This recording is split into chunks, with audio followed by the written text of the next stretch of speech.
छत्तीसगढ़ की देश दुनिया में एक पहचान है भिलाई स्टील प्लांट के नाम से। और भिलाई शहर को की भी जो अपनी एक पहचान है वो तमाम सारी अच्छाइयों के साथ साथ एक सबसे बड़ा नाम आता है भिलाई स्टील प्लांट। उसकी वजह से ही देश दुनिया में भिलाई की अपनी अलग पहचान है। भिलाई स्टील प्लांट में काम करने वाले लोग परेशान हैं, काम कर चुके लोग भी परेशान हैं जो रिटायर हो चुके हैं। नमस्कार, मैं नीलेश। न्यूज़बाजी में आज भिलाई स्टील प्लांट के कुछ रिटायर्ड लोगों से बातचीत, जिन्होंने कुछ दिन पहले ही एक बड़ा धरना टाउनशिप की जो एडमिनिस्ट्रेशन बिल्डिंग है वहां पर दिया था। वजह क्या थी वो इन्हीं लोग से हम बात करते हैं। न्यूज़बाजी में आज इनसे चर्चा के लिए हमने इनको बुलाया है। नमस्कार, क्या नाम है आपका? मेरा नाम PR वर्मा है जी। मैं भिलाई लोक शिक्षण समिति का महासचिव हूँ। भिलाई स्टील प्लांट में क्या रोल था आपका? मैं चार्जमैन था वहाँ पर सल्फ्यूरिक एसिड प्लांट में, और वहाँ ने हमने सुरक्षा का जिम्मेदारी मुझको दी। कब रिटायर कब हुए आप वहाँ? मैं 2012 अक्टूबर में रिटायर हुआ हूँ। लगभग 11 साल हो गए रिटायर हुए। हाँ, 11 साल। अब 11 साल बाद क्या मांगे आप लोग की? जब कुछ दिन पहले आप लोग ने धरना भी दिया, धरना कब दिया वो बता दीजिए और मांग क्या है? धरना हमने दिया है, तारीख को भी दिया है अभी जून में। अच्छा, 2 दिन पहले, मतलब आज तो 19 है। हाँ, 2 दिन पहले हमने टाउनशिप में धरना दिया है। हमारा जो मुख्य मांग शुरू ये होता है, यहाँ पर जो लीज लागू किया 2001 से 2003 के बीच में 5 चरणों में लीज लागू किया और उसके बाद बंद कर दिया।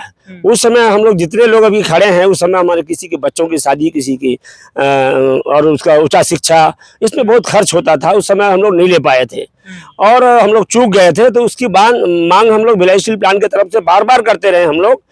तो इसको देखते हुए भारत सरकार के इस्पात मंत्री ने स्वर्ण जयंती वहीं पर जो स्टेट ऑफिस के सामने में जनती स्टेडियम है, वहां उन्होंने घोषणा किया था सर, लोगों से सब राय लेके। कब की बात होगी? ये 2008 की बात है। अच्छा, ठीक है।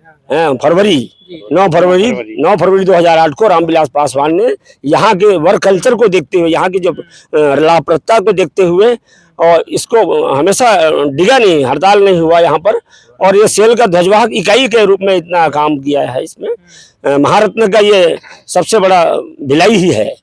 तो इन सबको देखते हुए यहाँ पर उन्होंने लीज की घोषणा किया कि भाई यहाँ का मुख्य मांग लीज है और यहाँ के वर्करों को लीज दे दिया जाए, जिसमें राज्य सरकार के मुख्यमंत्री भी थे, उसमें विधानसभा का भूतपूर्व अध्यक्ष हमारे प्रेम प्रकाश पांडे जी भी थे उस सभा में। उन्होंने घोषणा किया कि भिलाई वालों को हाउस लीज का चौथा चरण दे दिया जाए। 2008 की बात है, 2008 फरवरी की बात है। और उसके बाद उसको लागू करने के लिए क्या होता है, सेल बोर्ड का अप्रूवल होता है। तो 25 जुलाई 2008 को सेल बोर्ड की 340वीं बैठक हुई दिल्ली में। वहां भी इसको अनुमोदन किया और ये बोला गया, पासवान जी के समय भी जब लीज घोषणा हुआ, उस समय भी भिलाई में जो लीज के आवास है उसमें अतिरिक्त निर्माण होना शुरू कर दिया था। पासवान जी बोला, मैं इसको देख लूंगा, इसको अड़चन मत आने देना, और इसका इन लोगों के लिए लीज का घोषणा कर दिया और उसको लागू करो। तो सेल बोर्ड ने भी अनुमोदन कर दिया था, लेकिन सेल बोर्ड उसमें ये लिखा था जो लीजी मकान है उसका जो अवैध निर्माण है उसका पहले नियमितीकरण किया जाएगा, उसके बाद लीज दिया जाएगा। लेकिन मैनेजमेंट ने उसको नियमितीकरण नहीं किया। एक चिट्ठी भी आया 599 स्क्वायर फीट के लिए, खासकर भिलाई इस्पात संयंत्र के लिए। बैठक में बोला गया कि 6वें चरण का लीज इनको दिया जाए, लेकिन इस लेटर को यहाँ में दबा दिया क्योंकि अधिकारियों को उसमें कवरेज नहीं हो रहा था। उनका आवास बड़ा आवास था। अच्छा, हाँ। तो अधिकारियों को जो आवास मिलना था वो उसमें नहीं आता, वो नहीं आता था, कर्मचारी को आता था। ये एक बड़ा पॉइंट है, उसको दबा दिया गया। तो इसके लिए हम लोग आंदोलन शुरू किए कि भाई जब भारत सरकार का इस्पात मंत्री जो संविधान का शपथ लिया है और जो सेल का चलाने वाला सेल बोर्ड जिसके डायरेक्शन में पूरा स्टील प्लांट चलता है, तो उनका जो अनुमोदन एक मायने रखता है, बहुत बड़ा चीज है। ये हाई पावर कमेटी है और सब फैसला दिया है, फिर घोषणा किया है, तो ये संविधान का तो उल्लंघन हो रहा है। तो ये जो इसको लागू करना चाहिए, जो भी सरकार आगे बनता है, पासवान की जो घोषणा है उसको लागू करना चाहिए। ये हमने आधार और कारण बना हाउस लीज के लिए। तो इसके लिए हमने 2014 में समिति का गठन किया है, हाउस लीज संघर्ष। ये जो हाउस लोग 2014 से आप लोग एक समिति बनाकर संघर्ष कर रहे हैं। जून 2014 से लगातार ये जो हमारी समिति बनी और लगातार इसकी संख्या बढ़ती रही। इसी बीच में प्रबंधन ने हमको खाली कराने के लिए बहुत सारा उपाय किया। किसी का बिजली काटता था कि तो किसी का। आप लोग मतलब उनकी नजर में इलीगल तौर पे रह रहे हैं क्या? हाँ, इलीगल बिल्कुल नहीं है। देखिए, हम लोगों की नजर में मैं कह रहा हूँ, मैं हमको 2 साल का रिटेंशन उस समय दिया था। 2 साल की अवधि खत्म हो गई। उनकी चिट्ठी आया कि भाई आपकी अवधि खत्म हो गई है और आप इलीगल हो गए हैं, आप खाली करो। तो हमने इस समता न्यायालय में भी हमने कोर्ट में मैं न्यायालय में केस लड़ा कि भाई साहब अवधि खत्म होना कोई बड़ी बात नहीं है। यहाँ पर रामविलास पासवान की जो घोषणा है, सेल बोर्ड का अनुमोदन है, उस अधिकार और कारण से हम रह रहे हैं। जब उनकी घोषणा को कोई कीमत नहीं तो हमारी क्या कीमत, हम तो रहेंगे इस मकान में। हमारा पहला अधिकार है भिलाई इस्पात संयंत्र के जमीन और आवासों पर। हम काम किए हैं, इतना ऊपर तक ले गए हैं कारखाने को। और इसी भिलाई के चारों तरफ देखेंगे, चारों तरफ जमीनों में बड़े बड़े लोग व्यापार कर रहे हैं। Mahalakshmi trading company, Bansal commercial, जैसे निमई, उतई, और जो चारों तरफ आप देखेंगे बड़े बड़े कॉलोनी बस गया है। वहां पर फ्री में रह रहे हैं, बिजली व्यापार चल रहा है। हम बोले इसके ऊपर कार्रवाई क्यों नहीं होती। पीपी एक्ट के बारे में बोला, पीपी एक्ट उनको मालूम खुद ही नहीं था क्या तो पीपी एक्ट होता क्या है? ये है लोक परिसर अधिनियम के अंतर्गत पीपी एक्ट बनाया गया है। इस एक्ट के पीपी डबल पी, हाँ पीपी एक्ट अंग्रेजी नाम है, हिंदी में इसको बोलते हैं लोक परिसर अधिनियम 1971 में बनाई है, बेदखली आदेश के देने के लिए। जी जी, क्या पब्लिक प्रेमिसेस, पब्लिक प्रेमिसेस। हाँ, ये लिखा है जो भी भिलाई इस्पात संयंत्र के जमीनों में, मैदानों में या आवासों में लाभ के लिए अतिरिक्त निर्माण करता है, वो पीपी एक्ट के अंदर दायरे में आता है। उसको निर्माण को अवैध कब्जा, अवैध करार दिया जाए और उसी के खर्चा पर इसको ढहाया जाए। ये एक्ट में लिखा हुआ है और वो सब पर लागू होना है। लेकिन हम देख रहे हैं पीपी एक्ट बनने के बाद भी भिलाई स्टील प्लांट के चारों तरफ, जी रोड में देखिए भिलाई 3 तक, वहां तक भिलाई 3 में भी जमीन है भिलाई इस्पात संयंत्र की। स्टील प्लांट की तो बहुत दूर दूर तक जमीन है। उस सारे एरिया में लोग बस गए, कोई व्यापार कर रहा है। जी जी, क्या कह रहे हैं? 80% जमीन कब्जे में। आइए ना, आप सामने, आप भी अपना बात रखिए। क्या नाम है आपका? आइए। ऐसी माहेश्वरी हूँ। भिलाई स्टील प्लांट की 80% जमीन करीब करीब कब्जे में है। कहाँ पर, भिलाई में या फिर पूरा ओवरऑल? भिलाई के बाहर भी है। अच्छा, तो इसका कोई डाटा है ऐसा आप लोग के पास, या फिर देखकर ऐसा अंदाजा लगाते हैं? डाटा आइए आइए, आप आइए, आगे आ जाइए प्लीज। क्या नाम है आपका? PVR Rao ji. Sir, data का एक ज्वलंत उदाहरण है। हम लोग सब राजधानी रायपुर आते जाते रहते हैं। अंबेडकर चौक से लेके, अंबेडकर चौक पावर हाउस से लेके खुर्सी पर, नया खुर्सी पर तक, उसके बगल में हाईवे के बाजू में जितने दुकानें बनी हैं वो बीएसपी की जमीन पे है सर। जमीन पर अच्छा, दोनों तरफ? दोनों तरफ। अच्छा, ये नहीं किसी के अपनी पर्सनल नहीं है, जैसे बहुत सारे होटल और ये सब? जितने सोफा दुकान वगैरह वो सब भिलाई स्टील प्लांट, सब भिलाई स्टील प्लांट के। बड़े बड़े अफसरान एयरपोर्ट जाते हैं उसी रोड से सर। वो तो वही बाकायदा बदस्तूर है, मस्त बिजनेस चल रहे हैं, वो कर रहे हैं। तो हम लोग को ये पीपी एक्ट के तहत हम यही चाहते हैं कि न्याय सबके लिए बराबर रूप से लागू हो। और मोरेवर हम लोग जो हैं, हम लोग तो बीइंग रिटायर्ड पर्सन, हमारे पास कोई आवास का कोई संसाधन, कोई मतलब जरिया नहीं होने के कारण हम लोग रामविलास पासवान के उस घोषणा को मद्देनजर रिटेंशन के बाद हम लोग 32 गुना किराया देते हुए, बिजली पानी का किराया देते हुए। कितना गुना बता रहे हैं? 32 गुना मतलब जो पैनल रेंट होता है। अच्छा, हाँ, पैनल रेंट सपोज 100 रुपया है तो 3200 रुपया दे रहे हैं। अभी कितना दे रहे हैं किराए का औसतन? गुना। नहीं, और गुना के मतलब पैसे में कितना है वो? पैसे में अपना किराया बता दीजिए कितना पटाते हैं। आपके घर का टाइप क्या है और किराया क्या है? 4500। 4500। और टाइप क्या है आपका? वो 2SA। मतलब कितने स्क्वायर फीट का होगा? जी जी। कंस्ट्रक्शन के टाइम के हिसाब से रेट में अंतर है। जैसे बहुत पहले 59-58 में जो बना उसका कंस्ट्रक्शन रेट मालूम 45-47 रुपए था, 48 रुपए था, वो भी एलिमिनेट होकर के 87 हो गया। तो मैं जैसे वार्ड में रहता हूँ तो मैं आज 87 के हिसाब से 32 टाइम्स मतलब 2400 से 25 रुपए मैं रेंट दे रहा हूँ। और फिर बिजली किराया जो, मगर ठीक है, ये तो संस्था को लेना है और हमको देना है, ये हम मानते हैं। मगर किसी के दबाव में आकर के उसको बढ़ा के 64 गुना कर देना, फिर 48 गुना कर देना है। रिटेंशन को जो देता था 2 साल का, उसको बोले सिर्फ 6 महीने के लिए दे दो, उसके बाद नहीं देना।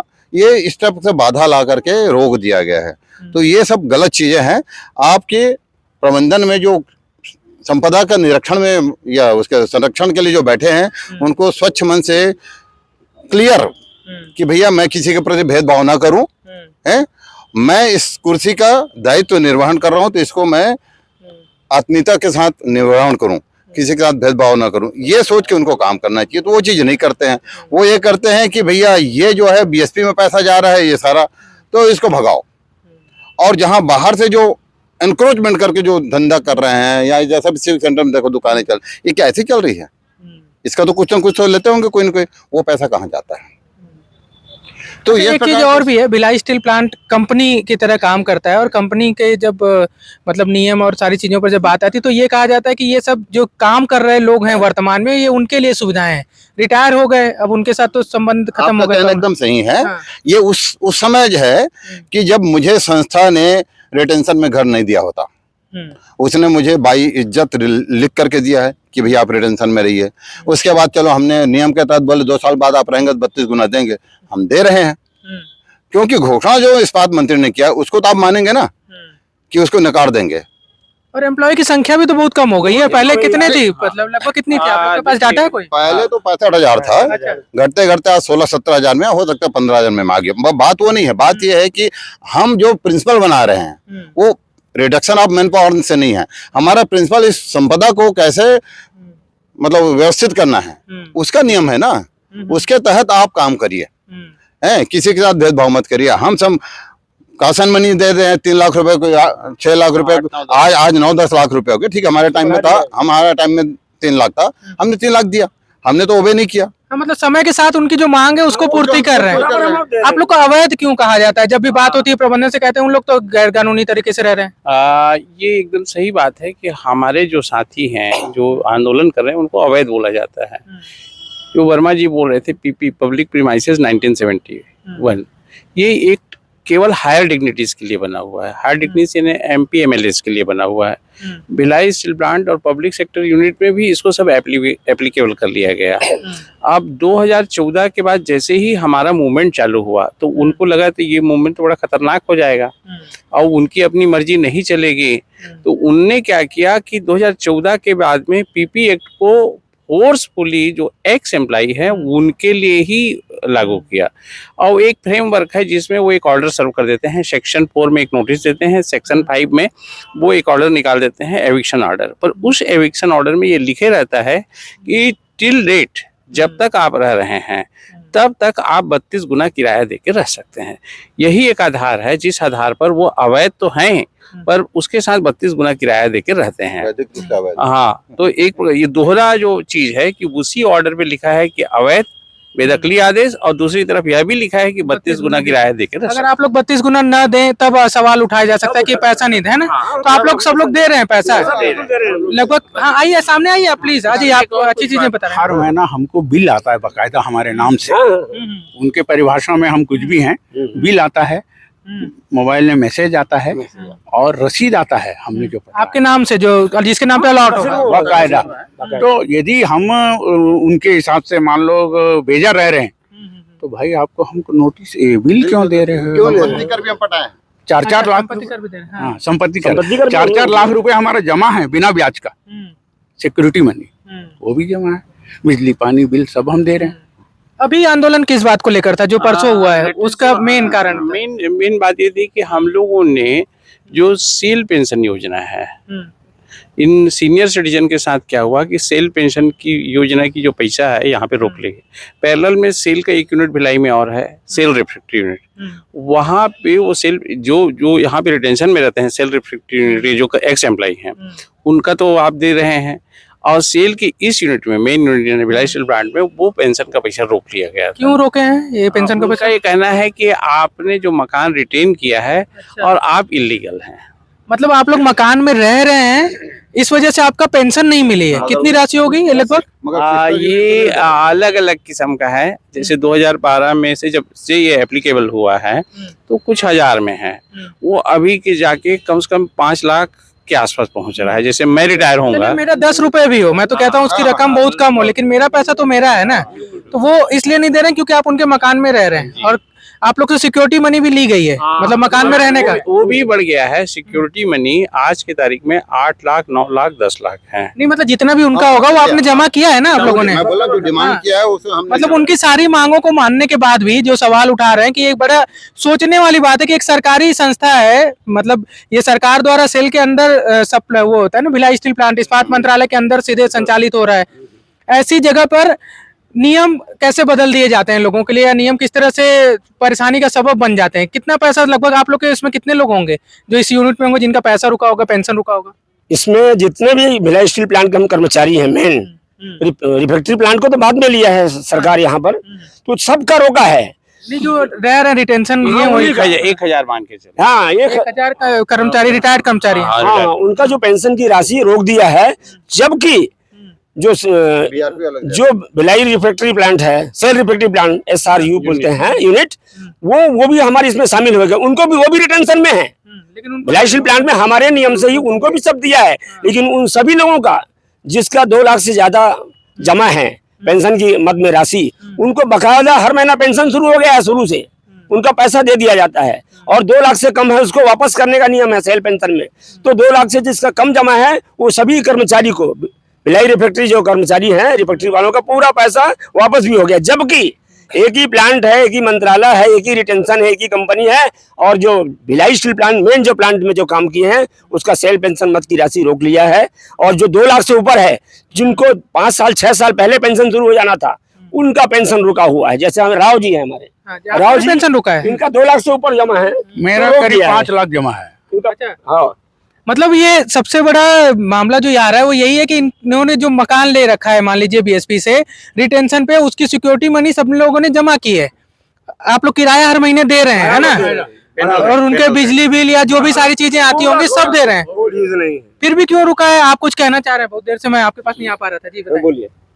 जो भी परेशान करना चाहते हैं उन लोग। आप बीएसपी में कौन से विभाग में थे? मैं कोकोन में था। कोकोन सबसे मतलब खतरनाक विभागों में से एक माना जाता है ना, हॉटस्पॉट माना जाता है ना, ऐसे जहाँ पे खतरा सबसे ज्यादा। क्या नाम है आपका? पहले मेरा नाम हरेंद्र पांडे है। अच्छा, कहाँ आप कौन से विभाग से रिटायर हुए हैं? बीबीएम से। मैं अपने व्यूअर्स को बताना चाह रहा हूँ, लोगों को, इसलिए आपसे बार बार पूछ रहा हूँ कि आखिर बीबीएम हाँ आप लोग कहाँ पे काम किए, क्या काम किए, वो भी उनको पता बीएसपी चले। के जमीन में प्राइवेट आदमी प्लाट काट करके और उसको परचेज कर दिए। प्राइवेट व्यक्ति मतलब गैर कानूनी तरीके से। हाँ, और दूसरी चीज, कितने ब्लॉक खाली है जो बोलते हैं हम लोग 50 साल से जमे हैं, बीएसपी हिम्मत नहीं करती हम लोग पर हाथ उठाने की। अवैध नल कनेक्शन लेके अपने घरों में लिए हैं, बीएसपी के नल के खटाल चल रहे हैं, 1-2 काम नहीं हो रहे हैं, बहुत सारे गलत पर बोलते हैं हम लोग 50 साल से जमे हैं, बीएसपी हमारे पर हाथ नहीं लगाएगी। उनको पाल कर रखिए। कौन लोग हैं उन लोग? मतलब आप किस तरह के लोग? प्राइवेट धंधा पानी वाले हैं। अच्छा, हाँ, तो वो गैर कानूनी तरीके से रह रहे हैं या फिर उन लोग भी लिए लाइसेंस वगैरह पे लिए हैं? कुछ नहीं है, कुछ नहीं है। ताला खोलो रहो। प्रबंधन के कितने आवासों में ऐसे निवास रहते हैं लोग, भिलाई स्टील प्लांट के निवासों में। आप लोगों ने एक आंकड़ा बहुत पहले जारी किया था, कितने अवैध लोग रह रहे हैं लगभग? आप लोग एक मुझे याद है। हमने तो टोटल जमीन और आवास का भी दिया था कि उस दौर में, कब की बात होगी ये समझिए 5-6 साल पहले। अच्छा, 2018-19 की बात हाँ, 4-5 हजार मकान और इतना ही जमीन, 4-5 हजार एकड़। और इसमें एक बहुत बड़ी बात मैं बता रहा हूँ, उस समय मैडम अरुणा शर्मा आई थी, स्टील सेक्रेटरी, हम मिलने गए थे। तो मैडम को बताया कि ये मैडम ये इतना बड़ा स्कीम है, इसको यदि कंट्रोल करेंगे, उस समय कंपनी घाटे में थी। मैं बोले इसको अपन लोग ठीक कर लेंगे ना तो हमारी कंपनी घाटे में। तो उस मिस्टर एम रवि थे उस समय, वो बैठे थे, तो उनको बड़ा खराब लग गया।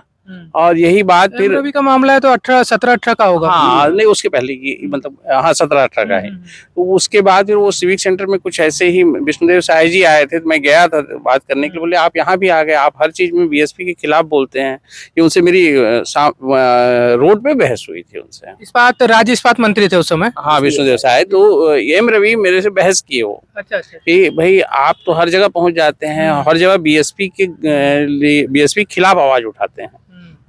राजेंद्र जी की एक पहचान और बता दूं कि अभी रिटायर नहीं हुए हैं, रिटायर अभी होना इनका बचा है, उसके बाद भी संघर्ष इनका जारी है। डर नहीं लगता आप लोगों को कंपनी कुछ एक्शन ले ले? जी, हमारा एक प्यारा स्लोगन है, रामनगर मुक्ति धाम जाएंगे बीएसपी के आवासों से किसी भी स्थिति में, क्योंकि आपके कैबिनेट मिनिस्टर का कमिटमेंट है।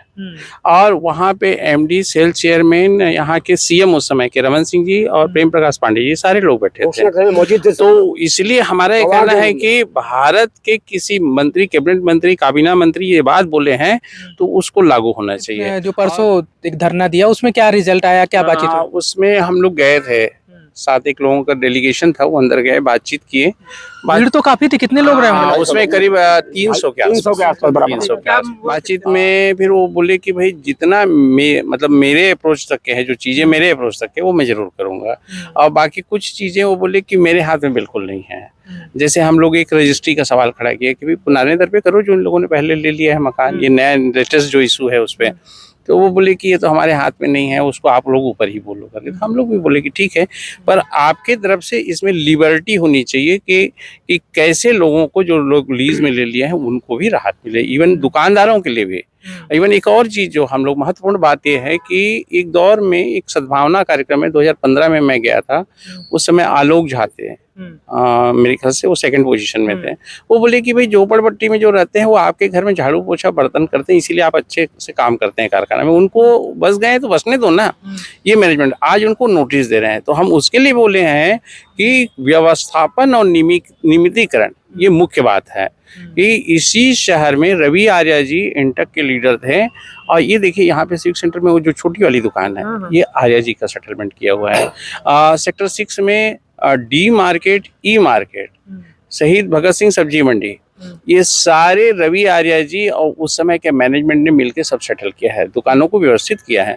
हमारा कहना है जो इस शहर में बस गए हैं, भारत के सारे हिस्से से लोग आए हैं, और ये एक ऐसा चीज है जिसमें अनूठा संगम बोलता हूँ, सामाजिक और सांस्कृतिक विरासत को लिए हुए अनूठा भिलाई की संगम। पहचान ही वही है। हाँ, वही।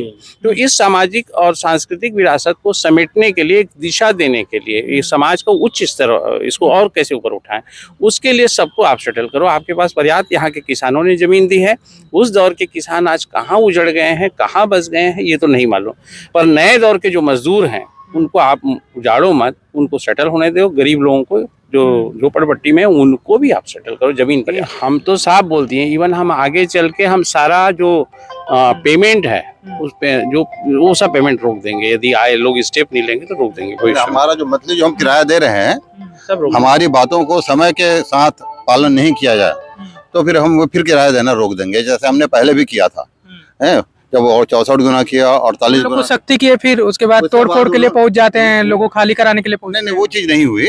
बात ये है, अभी हुई तो फिर क्या करेंगे, रोक देंगे तो ठीक है। सुनिए, अभी वो रोकेंगे, खाली कराने नहीं आएंगे, वो खाली कराने नहीं आ पाएंगे, मगर हाँ हमारे दर्द का निवारण यदि वो नहीं करेंगे तो हम फिर रोकेंगे।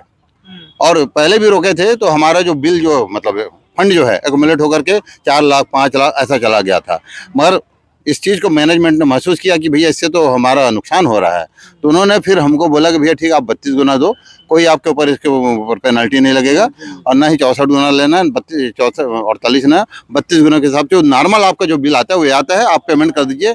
उसमें हमें समय भी दिया, 3 महीना 6 महीना जैसा भी उसने समझा। जो आपके लाभ आ रही है। जिस बात को बोल रहे हैं कि यदि ऐसा करेंगे वो टार्चर करेंगे, तो हमारा अंदर नॉन वायलेंस तरीके का आंदोलन, अहिंसात्मक तरीका है।